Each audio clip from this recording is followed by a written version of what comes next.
हम्म, ये schema markup क्या होता है? ठीक है, जैसे आप लोग जब जानते हैं कि हम जो वेबसाइट को देखते हैं, यूजर जो वेबसाइट को देख रहे होते हैं वो कैसे देख रहे होते हैं?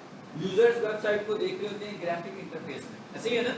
मतलब हम लोग वेबसाइट को कभी भी हम लोग सोर्स नहीं पढ़ते वेबसाइट का अंटिल हम लोगों ने कुछ करना ना हो, कुछ सोर्स से कुछ समझना ना चाह रहे हो, कुछ सोर्स में से कुछ कॉपी ना करना चाह रहे हो, अदरवाइज हम नॉट वंस हमारी रिक्वायरमेंट सोर्स पढ़ना हमारी रिक्वायरमेंट नहीं है। लेकिन अगर हम क्राउलर्स की बात करें तो क्राउलर ग्राफिक वेबसाइट पढ़ना उनकी रिक्वायरमेंट है, उन्होंने आपका सिर्फ टेक्स्ट कोड पढ़ना, यानी वो हमारी वेबसाइट को जो क्राउलर ऑप्टिमाइज करने में हेल्प करवा रहा है, यानी वो क्राउल कर रहा है, फिर उसकी इंडेक्सिंग हो रही है। बेसिकली वो क्या कर रहा है, वो हमारा खूबसूरत सीन वेबसाइट का सीन नहीं देखता, बल्कि वो उसका सिर्फ टेक्स्ट फॉर्म को देखता है। ठीक है ना? मिसाल के तौर पर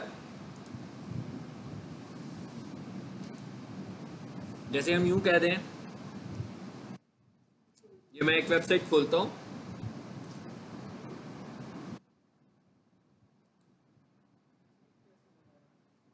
ठीक है? सो क्राउलर जो है वो वेबसाइट को, वेबसाइट के इस हिस्से को देखने लगा, वो आपके सोर्स को पढ़ रहा है सिर्फ। क्राउलर ने आपकी वेबसाइट के सिर्फ सोर्स को पढ़ना है और उस सोर्स को पढ़कर उसने क्राउल करना है, और उसी को अगर अच्छा लिखा होगा हम लोगों ने तो उसी को उसने इंडेक्स करना। अब इस सोर्स में ही हम क्या करने लगे, ऑलरेडी हमने बहुत कुछ लिख दिया हुआ है इसमें, हमने बता दिया हुआ है हमारी वेबसाइट कौन सी है, हमने बता दिया इसमें तस्वीरें कौन सी लगी हुई हैं। इवन वो हमारे इमेजेस को भी नहीं देखता, वो तस्वीर की क्वालिटी को जरूर देखता है लोड करने के लिए, लेकिन ऑप्टिमाइज करने के लिए वो इमेज को नहीं देखता, ऑप्टिमाइज करने के लिए वो आर्ट को देखता है। और इमेज कैसे नजर आ जाता है, इमेज जितना रिड्यूस साइज में इमेज होगा वो उसको आर्ट की वजह से दिखा रहा है। अगर आपकी इमेज की क्वालिटी बहुत अच्छी हो और उसके साथ आर्ट एट्रीब्यूट नहीं लगा होगा तो आपका इमेज इंडेक्स नहीं होगा, यानी इमेज से कुछ लेना देना नहीं है क्राउलर को। क्राउलर ने क्या पढ़ना है, उसके बैक के ऊपर जो आपने आर्ट में एट्रीब्यूट दिया हुआ है उस आर्ट के एट्रीब्यूट ने बेसिकली इंडेक्स होना है। अब हम ये कह रहे हैं कि हमारी जो वेबसाइट है उसको हम और ज्यादा क्राउलर के लिए आसानी पैदा करना चाह रहे हैं कि क्राउलर को हमारी वेबसाइट के मुतालिक और अच्छी समझ में आ जाए।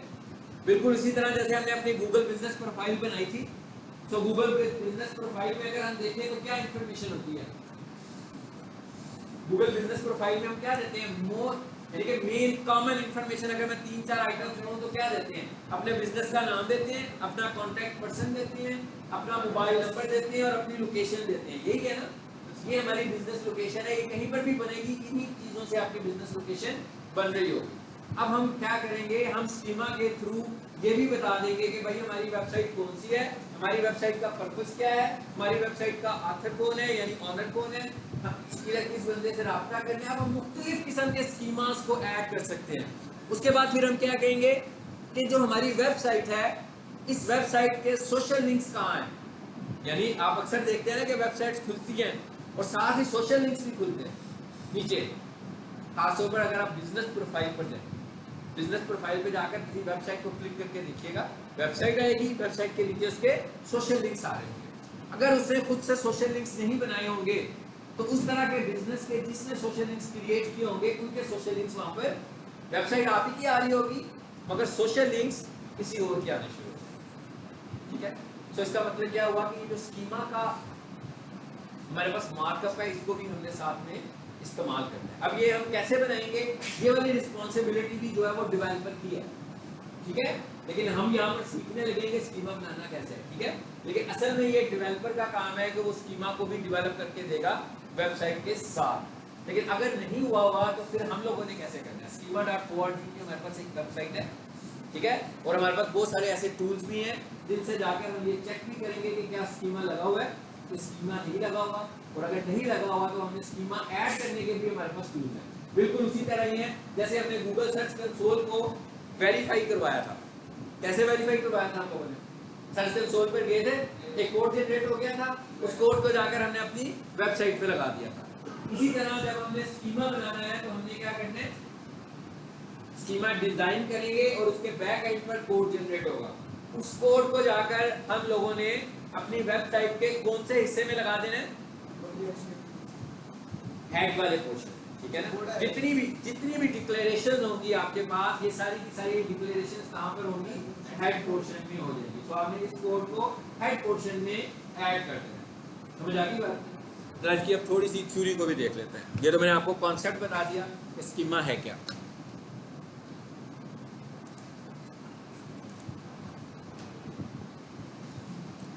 ये इसकी थ्योरी है, ये मैं अभी शेयर कर दूंगा ग्रुप में, ठीक है जी। Schema markup found at schema.org, यानी ये हमें कहां से मिलेगा, आपने इस वेबसाइट के ऊपर चले जाना है। is a form of microdata once added to a web page. Schema markup creates an enhanced description, यानी आपकी वेबसाइट की एक और डिस्क्रिप्शन आ जाएगी, एक इनहेंस डिस्क्रिप्शन बन जाएगी। ऑलरेडी भी हम डिस्क्रिप्शन लिख रहे हैं, डिस्क्रिप्शन के मेटा टैग में भी डिस्क्रिप्शन लिख रहे हैं, पेज के ऊपर भी डिस्क्रिप्शन लिख रहे हैं, बहुत सारी जगहों पर हम डिस्क्रिप्शन लिख रहे हैं। और जब हम स्कीमा ऐड करेंगे तो फिर एक और स्पेसिफिक डिस्क्रिप्शन भी हमारी वेबसाइट की ऐड हो जाएगी, ठीक है। Commonly known as rich snippet, इसको हम क्या बोलते हैं, इसे हम बोलते हैं रिच स्निपेट कॉल करते हैं। रिच स्निपेट क्या होते हैं कि आपकी वेबसाइट के मजीद ऑब्जेक्ट, अक्सर आप वेबसाइट देखते हैं तो वेबसाइट एक देखते हो, खासतौर पर अगर आप कोई ऐड देख रहे होगे ना तो ऊपर वेबसाइट का नाम होगा और उसके नीचे और बहुत सारे ब्लॉक्स बने होंगे उस वेबसाइट के अलग-अलग डिवीजन। मिसाल के तौर पर कॉन्टैक्ट अस का बना होगा, प्रोडक्ट्स का बना होगा, हेडिंग्स की सूरत में, और हेडिंग्स के नीचे फिर मजीद उसकी डिटेल्स लिखी होती है, ठीक है। दीज कॉल्ड स्निपेट, और ये मतलब ये भी एक एग्जांपल स्निपेट किया है। जब हम गूगल ऐड बनाते हैं, जब हम गूगल ऐड रन करते हैं तो वो कहता है कि भाई अगर आप इसका स्निपेट ऑब्जेक्ट बनाओगे तो इसका रिस्पांस क्लिक थ्रू रेट बढ़ने के चांसेस हैं। तो हम ऐड के अंदर जाकर भी स्निपेट क्रिएट कर रहे होते हैं, ठीक है। और ये जो हमारा स्कीमा है, अब ये दोनों चीजों को मिक्स नहीं करना है, दोनों अलग-अलग चीजें हैं, ठीक है।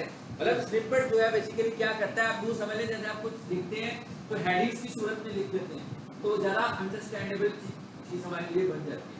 इसी तरह यहाँ पर भी जब हम स्निपेट करते हैं तो ये हमारी एक इनहेंस डिस्क्रिप्शन बन जाती है हमारी वेबसाइट की, और क्राउलर जो है इसको अपने पास सेव करता है और जब यूजर को सर्च कर रहा होता है वो इस इंफॉर्मेशन को दिखाता है, ठीक है। नीचे आकर देखें जरा तस्वीर में एक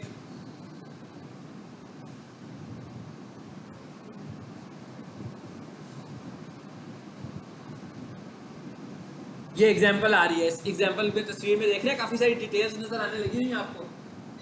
ये स्निपेट की हमारे पास स्कीमा ऑब्जेक्ट की मदद से बना हुआ एक स्निपेट है, उसकी हमारे पास एग्जांपल है, ठीक है। ये इस तरीके से काम कर रहा होता है।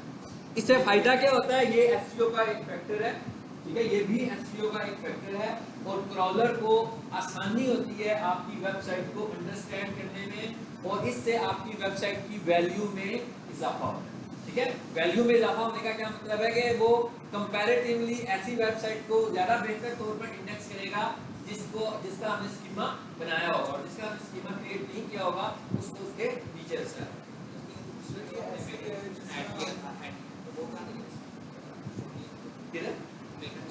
वो अलग से नजर आ रहा है, ये अलग से नजर आ रहा है। मेटा डिस्क्रिप्शन तो वो होती है जब आपकी वेबसाइट होती है ना, उस जब आपको टाइटल नजर आता है और टाइटल के नीचे मेटा डिस्क्रिप्शन नजर आता है।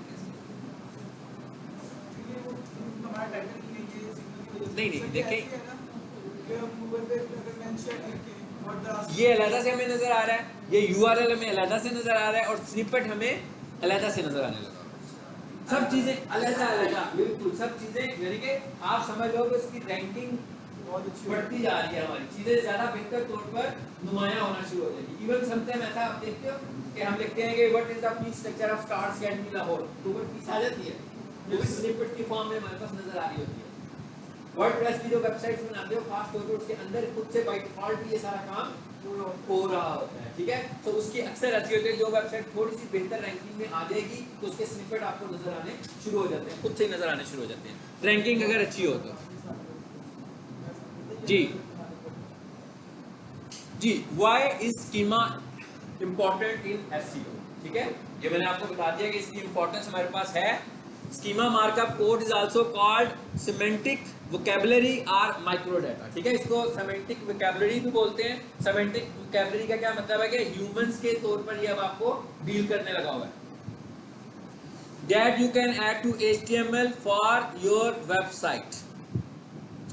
This microdata helps search engine better understand your content so that they can return more detailed and informative. यानी कि आप ज़्यादा डिटेल के, क्योंकि हम खुद ही डिटेल लिख रहे हैं ना, सारी डिटेल्स हम खुद दे रहे हैं, उसके बाद हम इधर ही जाकर हम ये बता देंगे कि जनाब ये हमारा फेसबुक पेज है जो इसके साथ एसोसिएटेड है, ये हमारा ट्विटर है जो इसके साथ, हालांकि हमने वेबसाइट में भी बताया हुआ है, लेकिन स्कीमा के साथ हम मोर स्पेसिफाई करने लगे हुए चीज़ों को, ठीक है। तो वो इन चीज़ों को फिर हमारी वेबसाइट के साथ लिंक करके दिखा रहा होगा।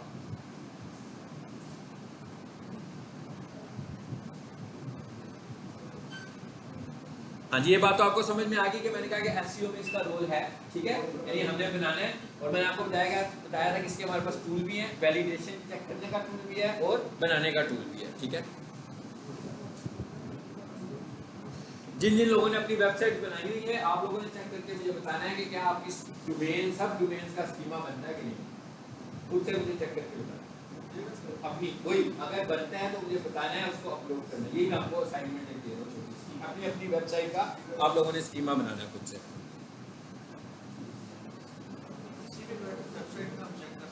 हाँ जी बिल्कुल, किसी का इसका आप किसी भी वेबसाइट को स्कीमा के थ्रू चेक कर सकते हैं, ठीक है। इसी में मैंने लिंक्स भी ऐड कर दिए हैं ताकि आप लोगों को प्रॉब्लम ना हो।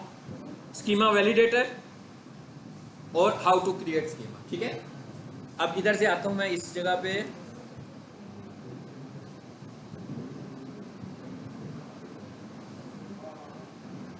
ये वेबसाइट देख लें, उसमें लिखी हुई है,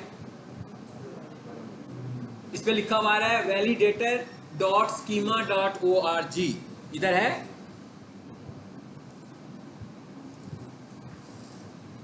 यही है validator.schema.org। आप इस लिंक पर क्लिक करेंगे, जब हम इस लिंक पर क्लिक करेंगे तो यहाँ पर वो हमसे वेबसाइट का पूछेगा, ठीक है, यहाँ पर उसने हमसे वेबसाइट का पूछना है और हमने यहाँ पर स्कीमा ऐड कर देना है, उसको चेक कर लेना कि स्कीमा लगा है कि नहीं लगा। आ जाए इधर आकर देखते हैं।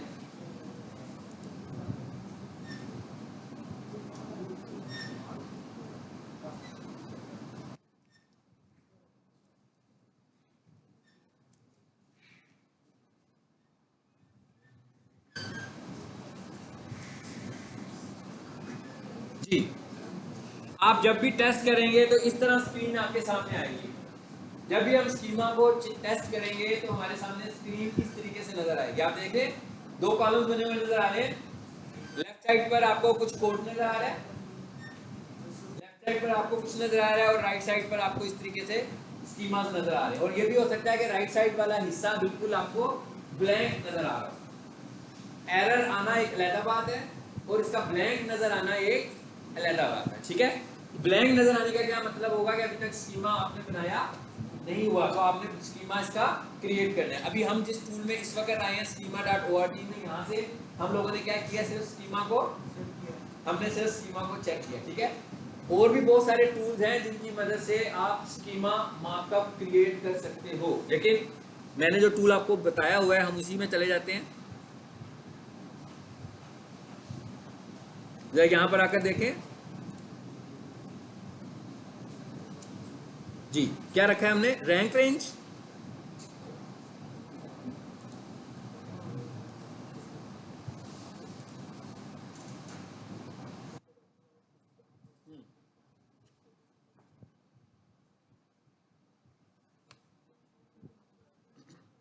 आगे अब हम स्कीमा बनाने के लिए अब हम उस लिंक पर आ गए हैं जहां से हमने स्कीमा मार्कअप जनरेट करना है, ठीक है।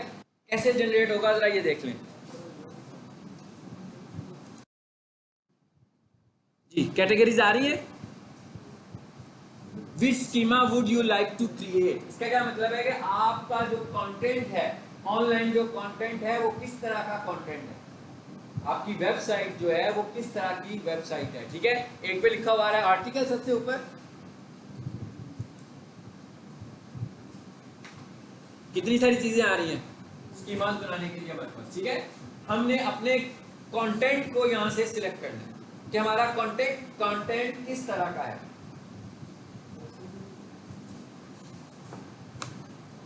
लोकल बिजनेस, ऑर्गेनाइजेशन, मिसाल के तौर पर हम ऑर्गेनाइजेशन पर आते हैं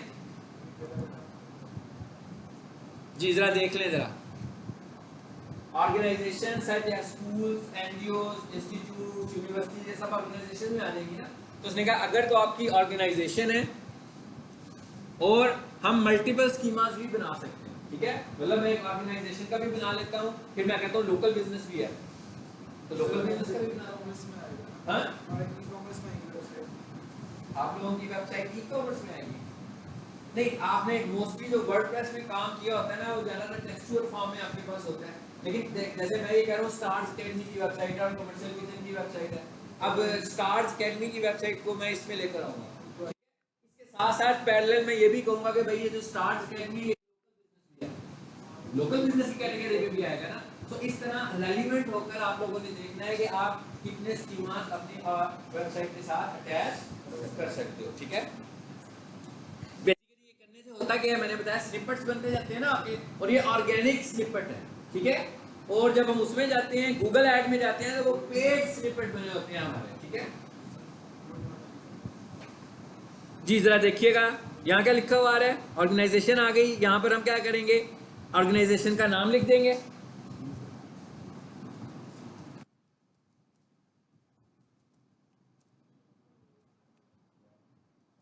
चलिए जी मैं जल्दी से ना कुछ बना देता हूँ।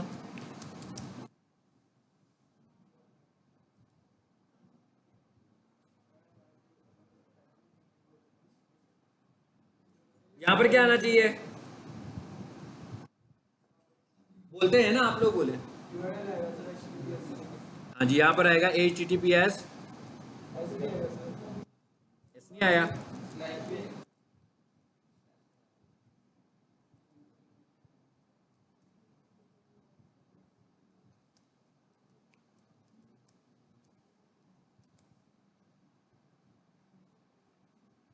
जी यहाँ क्या आएगा, देखिए जरा पढ़े जरा इसको सब लोग, लोगो URL। इसका क्या मतलब है कि हमारी साइट में कहीं पर हमारा लोगो स्टोर हुआ हुआ है, सेव हुआ है ना, किसी लोकेशन पर सेव है, जैसे आप लोग अपनी लोकेशन बताते हो कि इस जगह पर आपका URL लोगो सेव हुआ हुआ है, तो अगर आप लोगो देना चाह रहे हैं कि साथ में लोगो भी है, ठीक है, तो आपने यहाँ से उसका URL ऐड कर देना है। जैसे मैं मिसाल के तौर पर कह देता हूँ कि stars.anti-edu.pk/ ठीक है, आगे से जो भी उसका फोल्डर है उधर जिस जगह पर मैंने रखा हुआ है, ठीक है, मिसाल के तौर पर हम कह देते हैं stats/pictures/logo, तो लोगो में वहां पर उसकी लोगो पड़ी हुई है, तो वो उसको एड्रेस मिल गया, वहां से वो फिर आपका इमेज को भी उठा लेगा, ठीक है।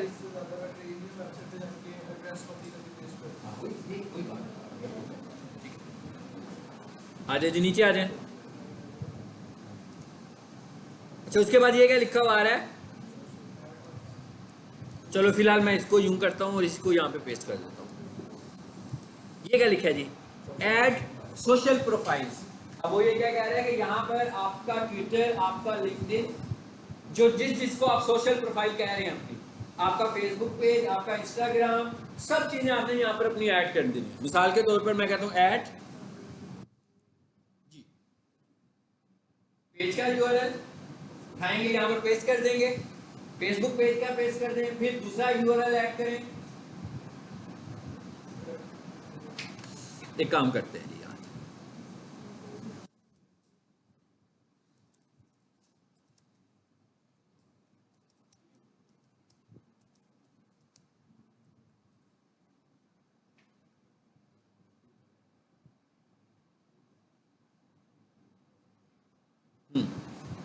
नीचे देखते हैं इनके किधर पड़े हुए हैं लिंक्स सोशल मीडिया के,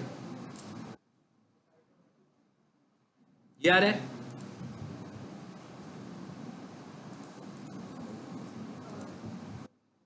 ये आ गया जी पहले वाला, यहां से बना रहे थे हम। इस तरीके से हम लोगों ने जितने भी सोशल लिंक्स होंगे सारे के सारे सोशल लिंक्स ऐड कर देने। उसके नीचे क्या लिखा हुआ है, ऐड कॉन्टेक्ट।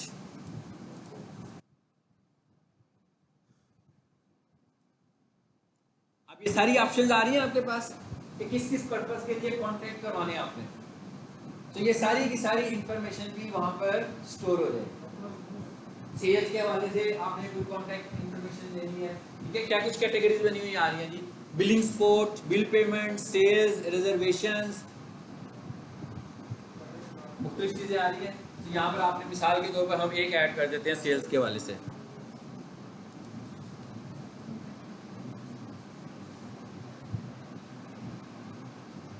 इन्फॉर्मेशन सारी आ रही है मेरे पास। फोन नंबर की ऑप्शन भी ले रहा है आपसे कि भाई फोन नंबर आप लोगों ने देना है, तो यहाँ पर फोन नंबर बता दो और उसके नीचे क्या लिखा हुआ है, ईमेल बता दें।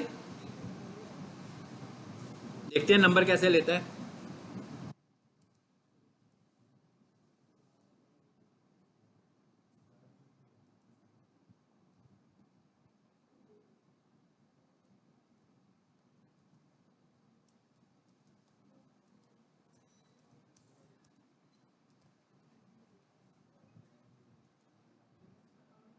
जी एक ऐड हो गया, एक कांटेक्ट भी ऐड हो गया इस तरीके से हमारा, समझ आ गया। राइट साइड पर देखें क्या हो रहा है, कोड जनरेट होता जा रहा है। मतलब जो जो कुछ हम करते जा रहे हैं उसका कोड भी हमारे पास जनरेट होता जा रहा है। अब हमने क्या करना है, इसको कॉपी करना है और कॉपी करके कहाँ ले जाएंगे हम इसको,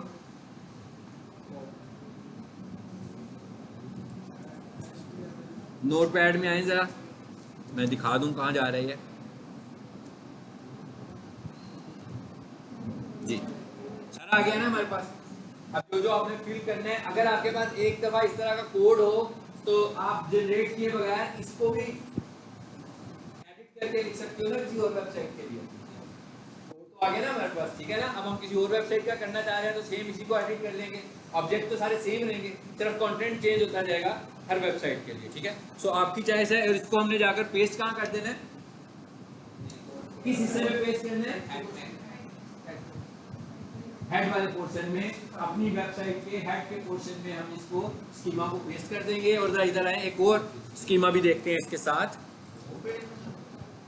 जी जी होम पेज इंडेक्स की फाइल में, ठीक है। दूसरा स्कीमा देखें जरा, ये ऑर्गेनाइजेशन वाला था, लोकल बिजनेस वाला भी देख लेते हैं। ई कॉमर्स की ऑप्शन नहीं है तो बिजनेस में ले लें, ठीक है। जो जो ऑप्शन उन्होंने दी हुई हैं, पर्सन, प्रोडक्ट्स, जी जी ये सेल से रिलेटेड लग रही है ना हमें, प्रोडक्ट्स वाली जिसमें ऑफर वगैरह आ रही है, ठीक है। इसके साथ भी कर लें, मल्टीपल कर लें, ठीक है। इसके साथ भी करें और दूसरा भी करें। और अभी हम बात कर रहे थे लोकल बिजनेस की, आ रहा है सारी लोकल बिजनेस से रिलेटेड इंफॉर्मेशन आ रही है। यहाँ पर भी आपने अपने बिजनेस से मुतल्लिक जितनी भी लोकल इंफॉर्मेशन होगी वो सारी की सारी लोकल इंफॉर्मेशन यहाँ पर आपने ऐड कर देनी है और इसका भी कोड जनरेट हो जाएगा। इसको भी आप ले जाकर वहाँ पर पेस्ट कर सकते हैं। हाँ जी समझ आ गया स्कीमा मार्कअप क्या चीज़ है, ठीक है। स्कीमा मार्कअप कैसे बने, मतलब इसको टेस्ट करने के लिए भी हमारे पास वेबसाइट मौजूद है और इसको क्रिएट करने के लिए भी हमारे पास वेबसाइट मौजूद है। तो यहाँ से हम क्रिएट कर सकते हैं। ये वाला काम भी जो होता है वो डेवलपर का होता है। अगर नहीं हुआ होगा तो फिर जो एसईओ का बंदा होगा वो खुद भी कर सकता है, यहाँ डेवलपर को डायरेक्शन भी दे सकता है कि नाम इसका स्कीमा ऑब्जेक्ट भी क्रिएट करके हमें दे दें, ठीक है। अदरवाइज वो डेवलपर होते हैं वो खुद से ही कोड लिख लेते हैं इसका सारा, तो ऑलरेडी उन्होंने एक ऑब्जेक्ट बनाया हुआ है, सिर्फ कॉपी पेस्ट करके उठाना है और उसके बाद उन्होंने जाकर सिर्फ कंटेंट चेंज करते जाना है हर वेबसाइट के हवाले से। सो ये तो हो गया हमारे पास स्कीमा। इधर आ जाए वापस, ये मैंने फाइल में भी रखे हुए हैं लिंक्स, जरा दूसरी फाइल में आ जाते हैं अब जी। लोकल बिजनेस लिस्टिंग यूआरएल्स, ठीक है। अब मिसाल के तौर पर अगर अब टॉपिक चेंज हो गया बिल्कुल, हाँ अब हम स्कीमा को खत्म करके अब हम नए टॉपिक पर आ रहे हैं कि हम लोगों ने ये भी जो टाइप है हमारे पास, ये भी लिंक बिल्डिंग की ही एक किस्म की टाइप है।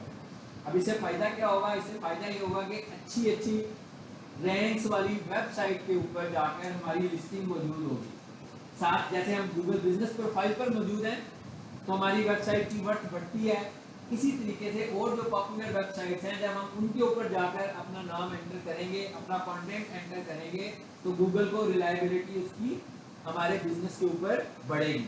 लेकिन हम कितने अच्छे बिजनेसेस पर जाकर ये दिखते हैं ये डिपेंड कर रहा है, ठीक है। और बहुत सारी ऐसी लोकल लिस्टिंग वाले खुद होते हैं जिनकी अपनी लोकल लिस्टिंग वेबसाइट्स हैं तो वो खुद से भी आपको ऐड कर देते हैं, सारा आपकी वेबसाइट से डाटा लेकर तो आपको वो ऐड कर लेते हैं अपनी लिस्टिंग के ऊपर। तो हमने लोकल लिस्टिंग पर कोशिश करनी है कि मैक्सिमम अपने लोकल बिजनेस को लेकर जाना है। अब ये मैंने एक फाइल बनाई है जिसमें मुख्तलिफ लिंक्स बने हुए हैं, जिसपे पहले लिंक पर देखें क्या लिखा हुआ आ रहा है।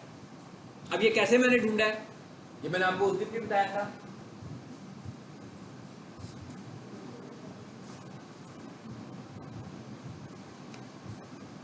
ये क्या है जी, top 300 high PR local business directory list. अब ये जरूरी नहीं है कि 300 के 300 ही काम ही कर रहे हो, और ये भी जरूरी नहीं है कि ये 300 के 300 आपको फ्री लिस्टिंग की ऑप्शन भी दे रहे हो। इनमें बहुत सारे ऐसे भी होते हैं जो बहुत अच्छा ग्रो जब कर जाते हैं, ठीक है, जब उन्हें पता लगता है कि लोग हमारे पास आएंगे ही आएंगे, ठीक है, तो फिर वो ऑर्गेनिक से एकदम पेड में भी शिफ्ट हो जाते हैं। वो ये कहते हैं कि जनाब आपने अगर हमारे पास लिंक ऐड करना है तो आप हमारे पास यहाँ पर एक अकाउंट बनाएं जिसकी एनुअल सब्सक्रिप्शन ये होगी, इतने चार्जेस होंगे इस महीने के, ठीक है, साल के, तो वो हमें पे करें। लेकिन हमने क्या करना है, हमने पहली प्रायोरिटी के ऊपर कोशिश करनी है कि जितने ज़्यादा से ज़्यादा हमें लिंक्स मिलते हैं, और अगर आपका बिजनेस लोकल है तो पहली प्रायोरिटी पे आपने इसे लोकली ऐड करना है, लेकिन अपनी बिजनेस की गुडविल को इंक्रीज करने के लिए सिर्फ लोकल पर ही ऐड नहीं करना, फिर आपको इंटरनेशनल लिंक्स को भी लगा सकते हैं, इसमें कोई प्रॉब्लम वाली बात नहीं है, ठीक है। मतलब ऐसे नहीं है कि सपोज हम कह रहे हैं हम बिजनेस तो क्योंकि लोकल कर रहे हैं लेकिन लिस्टिंग की वेबसाइट कनाडा की है तो चलो नहीं लगाते हैं। बेसिकली तो हमें पे उधर से अपना रैंक इंक्रीज करना है ना, ठीक है ना, अपनी डोमेन की अथॉरिटी को बेहतर करना है लिंक्स लगाकर। तो पहली प्रायोरिटी पे हमने करना है लोकल। जब लोकल बिल्कुल खत्म हो जाएंगे हमारे पास ऑप्शन, फिर हमने दूसरी जो इंटरनेशनल साइट्स होंगी उनकी लिस्टिंग पे भी आपने अपने बिजनेस को ऐड करना है, और ये डिपेंड भी कर रहा होगा कि आपका बिजनेस किस तरह का बिजनेस आप करने लगे, ठीक है। सो एक को मैं क्लिक करता हूं, किसी एक पे मैं क्लिक किया है। अब अगर मैं आप सबसे ये कहूं, मिसाल के तौर पर मैं आपको 3 वेबसाइट दे दूं कि आपने इसके लिंक्स बनाने हैं और खुद ढूंढ के लगाने हैं, ठीक है, तो इस तरह क्या होगा कि चीज एक टूट जाएगी। हो सकता है कि जिस लिंक पर आप क्लिक करें उसी पे किसी और ने भी क्लिक किया हो, तो वेबसाइट तो मैं आपको एक ही दे रहा हूँ, तो एक ही लिंक के ऊपर ड्यूल तो पोस्टिंग भी नहीं होगी आपकी, ठीक है। सो इसलिए हम यूं करेंगे कि हम कुछ ग्रुप्स बना लेंगे और उस ग्रुप को डिवाइड कर देंगे, और वो ग्रुप्स क्या करेंगे कि मिसाल के तौर पर अगर मैं उनको 200 लिंक्स देता हूँ या 100 लिंक्स देता हूँ, तो वो आपस में डिवाइड कर लें कि भाई ये 5 लिंक्स पे तुमने काम करना है, ठीक है, 5 लिंक्स पे मैं करूंगा, ये 10 लिंक्स पे हम करेंगे इनिशियल स्टेज पे। और जब आप काम करते हो तो आपको क्या करना पड़ता है, मतलब मैं ये कह रहा हूँ कि हमने मैक्सिमम यूटिलाइजेशन करनी है, तो मैक्सिमम यूटिलाइजेशन कैसे होगी, जब तक हमारे पास रिकॉर्ड नहीं होगा हमें तो नहीं मैक्सिमम यूटिलाइजेशन कर सकते। यानी हमें लिस्ट बनानी पड़ेगी ना कि भाई हम लोगों ने 20 लिंक्स लिखे हैं, बना लिए 20 लिंक्स स्टार एंटी टेस्ट के, तो हमारे पास एक डाटा होना चाहिए, एक रिपोर्ट होनी चाहिए कि भाई कौन कौन सी वेबसाइट का किस किस यूआरएल पर हम लिंक बना चुके हैं, ताकि जब हम दोबारा किसी को लिंक बनाने के लिए कहें तो उसी जगह पर जाकर तो दोबारा से लिंक क्रिएट ना कर रहा हो, ठीक है ना। तो इस मकसद के लिए हमें रिपोर्टिंग करनी है, और इसकी प्रैक्टिस आप लोगों ने इसी तरह डिवाइड करके और अपनी अपनी अलग अलग रिपोर्ट बनाई कि जनाब मेरे पास ये 50 लिंक्स थे, इन 50 लिंक्स में से ये 15 एक्टिवेटेड थे जिन पर मैंने लिस्टिंग कर ली, ठीक है, और उसका हम डाटा रखेंगे पूरा कैसे लिस्टिंग होगी। मैं किसी एक को क्लिक करता हूँ और देखते हैं कैसे करना है। हाँ जी, ये लिंक पे मैंने क्लिक किया है जी, साइट्स आ गई है हमारे पास।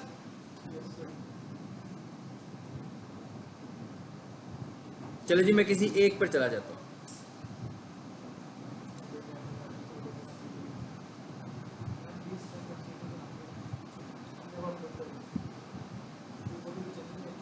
जी, अब ये इसमें कुछ ऐसे भी होंगे लिंक्स जो क्लासिफाइड की सूरत में काम कर रहे होंगे, ठीक है, और इसके बाद फिर आप लोगों ने अलहदा से भी क्लासिफाइड पे भी काम करना है। अपनी मिसाल जैसे OLX है ना हमारे पास, जिस तरह की वेबसाइट OLX है, जिस तरह की वेबसाइट बोली है, और कौन सी है नाम है पार्क व्हील्स है, क्लास F है, ये क्लास F की वेबसाइट है, इसमें भी मैंने बहुत काम किया, इसमें हम लोगों ने बहुत सारे एड्स लगाए हैं, तस्वीरें अभी नहीं पुरानी बात। तो इस तरह की वेबसाइट से जब आपके एड्स बहुत सारे लग रहे होते हैं तो आपकी रैंकिंग बेशक ऊपर नहीं आ रही, मगर आपकी प्रोडक्ट अवेयरनेस ऊपर आ रही होती है। प्रोडक्ट अवेयरनेस का क्या मतलब मैं अपनी वेबसाइट के ऊपर एक इश्तिहार लगाता हूँ कि भाई मैं एक यूज पिज्जा ओवन बेच रहा हूँ, ठीक है, मेरी वेबसाइट के ऊपर ऑर्गेनिक ट्रैफिक उतनी नहीं होगी जितनी OLX के ऊपर होगी, क्योंकि OLX पे मेरे अलावा भी थाउजेंड्स ऑफ पीपल जो है वो एड्स लगा रहे होंगे। ऐसे ही है ना, जैसे गाड़ी का कोई बंदा स्टार लगा देता है, तो मैं अपनी गाड़ी सेल करना चाहता हूँ, मैं जैसे OLX पे स्टार लगाता हूँ, तो कितने सारे लोग होंगे जो अपनी गाड़ियाँ सेल कर रहे होंगे। तो इससे क्या हो रहा है, कंटेंट अपडेटेड कंटेंट मिल रहा है, कंटेंट आपकी वेबसाइट टॉप पर आ रही है। तो इवन आपकी वेबसाइट हमेशा जितनी अच्छी मर्जी हो, OLX क्लासिफाइड वेबसाइट से हमेशा नीचे होती है, इसलिए कि क्लासिफाइड वेबसाइट का कंटेंट बहुत फ्रीक्वेंटली अपडेट हो रहा है। इवन अभी तो OLX का दाम थोड़ा सा कम हो गया है, इसलिए कम हो गया है कि वो पेड में चले गए हैं, जो पेड पे जाने की वजह से उतने इश्तेहार नहीं लग रहे जितने इश्तेहार लगने थे। आपने अच्छी अच्छी क्लासिफाइड वेबसाइट ढूंढनी है तो उसका भी यही तरीका है, आपने लिखना है high PR classified websites. Attendance से पहले ठीक है, फिर आगे करते हैं।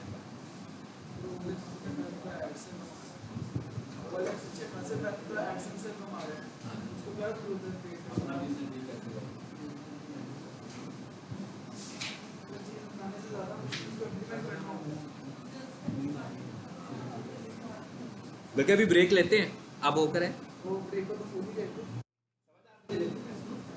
ठीक है, 3:45 हो गए ना, तो लेक्चर खत्म करके 4:15 अटेंडेंस लगवा लें, फिर थोड़ी सी कंटिन्यू करते हैं।